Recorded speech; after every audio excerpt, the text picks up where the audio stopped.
पापा कुशा एकादशी व्रत कथा। भगवान श्री कृष्ण ने कहा, हे कुंती नंदन, अश्विन माह के शुक्ल पक्ष की एकादशी का नाम पापा कुशा एकादशी है।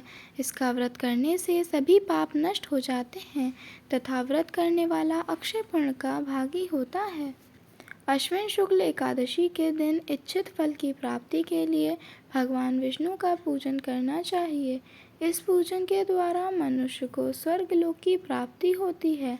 हे अर्जुन, जो मनुष्य कठिन तपस्याओं के द्वारा फल की प्राप्ति करते हैं, वह फल इस एकादशी के दिन क्षीर सागर में शेषनाग पर शयन करने वाले भगवान विष्णु को नमस्कार कर देने से मिल जाता है और मनुष्य को यम के दुख नहीं भोगने पड़ते। मनुष्य को पापों से बचने का दृढ़ संकल्प करना चाहिए। भगवान विष्णु का ध्यान स्मरण किसी भी रूप में सुखदायक और पापनाशक है, परंतु पापा कुशा एकादशी के दिन प्रभु का स्मरण कीर्तन सभी कलेशों व पापों का शमन कर देता है। पापा कुशा एकादशी व्रत कथा। प्राचीन समय में विंध्य पर्वत पर क्रोधन नामक एक बहेलिया रहता था। वह बड़ा क्रूर था। जब उसका अंतिम समय आया तब यमराज दूत बहेलिये को लेने आए और यमदूत ने बहेलिये से कहा कि कल तुम्हारे जीवन का अंतिम दिन है, हम तुम्हें कल लेने आएंगे। यह बात सुनकर बहेलिया बहुत भयभीत हो गया और महर्षि अंगिरा के आश्रम में जा पहुंचा और महर्षि अंगिरा के चरणों पर गिरकर प्रार्थना करने लगा। हे ऋषिवर, मैंने तो जीवन भर पाप कर्म किए हैं।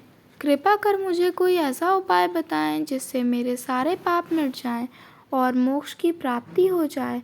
उसके निवेदन पर महर्षि अंगिरा ने उसे अश्विन शुक्ल की पापा कुशा एकादशी का विधि पूर्वक व्रत करने को कहा। महर्षि अंगिरा के कहे अनुसार उस बहेलिये ने यह व्रत किया और किए गए सारे पापों से छुटकारा पा लिया और इस व्रत पूजन के बल से भगवान की कृपा से वह विष्णु लोक को गया।